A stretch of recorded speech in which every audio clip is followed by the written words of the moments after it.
तर आज मी केले होते गव्हाचे तळणीचे मोदक, कारण का तर श्रियाला हवे होते.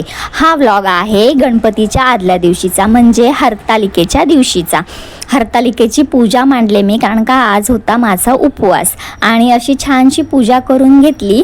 आणि मग नंतर श्रिया स्कूलमधून आली, तिला दिला होता क्ले, त्याचाच मी बनवत होती गणपती बाप्पा. कसा गणपती बाप्पा झाला आहे नक्की मला कमेंट करून सांगा.